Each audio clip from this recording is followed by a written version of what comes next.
రాష్ట్రం wrong person చేతుల్లోకి వెళ్లిందని BJP నేత విజయశాంతి అన్నారు. కేసీఆర్ కు మరోసారి అధికారం ఇస్తే రాష్ట్రంలో ప్రజలు బతకలేరని పరిస్థితులు వస్తాయన్నారు.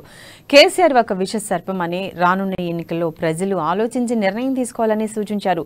కేసీఆర్ కు అభద్రతా భావం ఎక్కువైందని విజయశాంతి అన్నారు. తాను కనపడొద్దని కేసీఆర్ అనుకున్నారని, అందుకే తెలంగాణ ప్రత్యేక రాష్ట్ర ప్రకటన రోజే తనను సస్పెండ్ చేశారని ఆరోపించారు. అంతేకాకుండా ఎన్నికల్లో తనను ఓడగొట్టేందుకు కేసీఆర్ ప్రయత్నించారన్నారు. తెలంగాణ రాక్షసుడు కేసీఆర్ అని అనేక రకాలుగా నన్ను అవమానించారని అన్నారు. కేసీఆర్ పార్టీని వదిలి మళ్లీ బీజేపీలో చేరినప్పటి నుండి సంతోషంగా ఉందని చెప్పారు.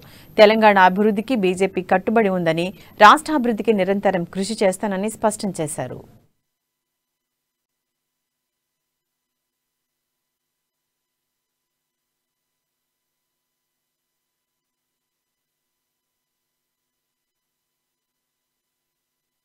నాకు భారతీయ జనతా పార్టీ సిద్ధాంతాలు నచ్చినాయి.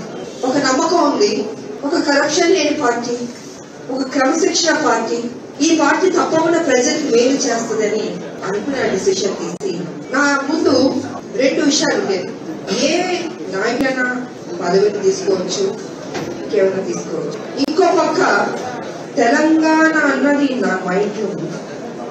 నా చిన్నప్పటి నుంచి నా తల్లిదండ్రులు నాకు ఇక్కడ తెలంగాణలో జరిగిన అన్యాయాల గురించి, అడగదొక్కబడ్డ తెలంగాణ, రక్తపాతంగా ఉన్న తెలంగాణ, ఒక నిజాం దగ్గర బానిసగా ఉన్న తెలంగాణ అని ఇలా అనేక విషయాలు నాకు చిన్నప్పుడు చెప్పడం జరిగింది. సో ఇవన్నీ ఒక పక్కన ఉన్నాక ఏదో చెయ్యాలి, తెలంగాణ ఒక తపన నిరంతరం నన్ను వెంటాడుతూనే ఉంది. నువ్వు చెయ్యి, నువ్వు వెళ్ళు, నీ వల్ల అవుతుంది అని నా మనసు లోపల ఎప్పుడు